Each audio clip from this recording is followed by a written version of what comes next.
Greetings, everyone. I am Dr. Wolf, and I just watched Star Wars The Mandalorian.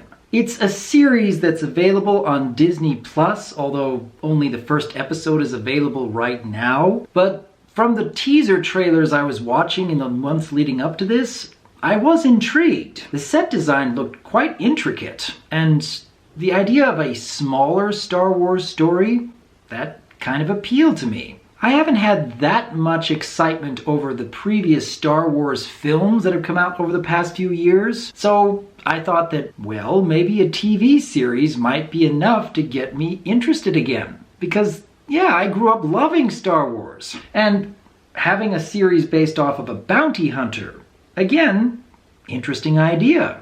I can remember way back in the day I read this Star Wars book that was all about the individual bounty hunters you see in this very short scene during Empire Strikes Back, and yeah, that was a really good set of short stories. So I had some fairly high expectations going into this, and I'd say there's a lot of hit and miss here.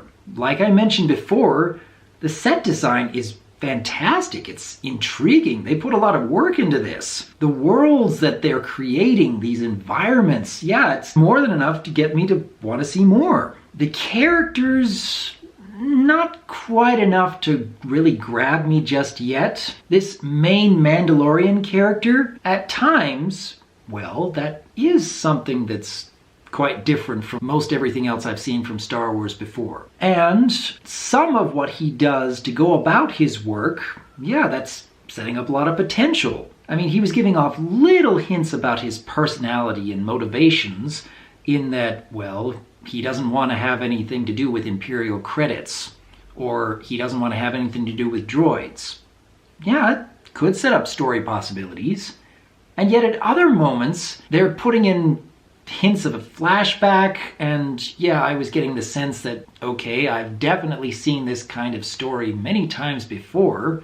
I'm hoping they're going to do something different. And as the story went along, it felt more and more like some high school fan fiction. Far from all of the story, but parts of it here and there. Like, for example, he lands on this desert planet because he's seeking this high-level bounty, and this native of the planet apparently tells him, well, if you want to reach this bounty, you're going to have to learn how to tame this creature in order to ride it to this environment, because that's the only way you'll get there. And I'm like, okay.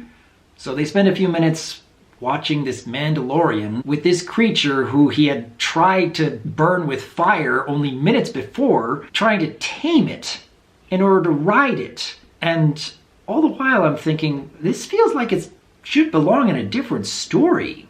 I mean, it kind of comes out of nowhere. And minutes later, okay, they rode these creatures out in the middle of this rocky face, and I'm still questioning, why did they need to do this?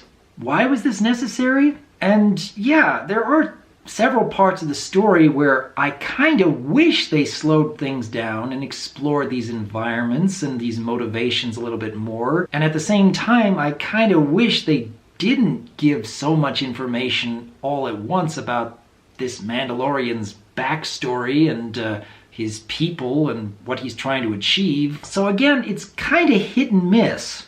I wasn't sure if I could really give my recommendation on this until the ending. Those last couple minutes. I'm not going to give away what happens, but when I watched this, I was like, wow, that's actually a really good plot hook. Okay, maybe that's why they were kind of rushing through certain story elements. Maybe that's why it didn't feel like it could slow down and breathe. I still have to question some of the motivations and some story elements that really do feel like high school fan fiction, but at the same time, that last plot hook, that's enough to get me to want to watch the second episode whenever they release that. So, overall, yeah, I think I did enjoy it. I kind of had to shut off my brain at parts, which is difficult for me to do when I'm watching something new. I'm still trying to analyze every little thing. But if I'm not thinking too hard about it and just enjoying Star Wars for being Star Wars, I haven't felt this good about a Star Wars anything in quite a while. I think it was the last third of Rogue One where I really felt excited for something Star Wars related again. All the other more recent movies, I've never really gotten that feeling. But parts of The Mandalorian are stirring up that excitement again. I used to love Star Wars throughout the 80s and 90s.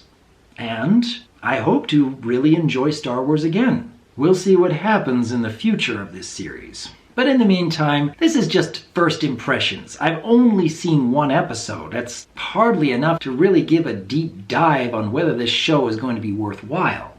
But it is enough that I am intrigued to see more. For anyone else out there who has seen The Mandalorian, I am genuinely curious to hear your thoughts on it thus far. And for anyone who hasn't seen it, is this enough to warrant a subscription to Disney Plus? Probably not by itself, but I've seen plenty of other options currently available on Disney Plus, so we'll see. Until next time, though, I am Dr. Wolf, and I look forward to hearing from you.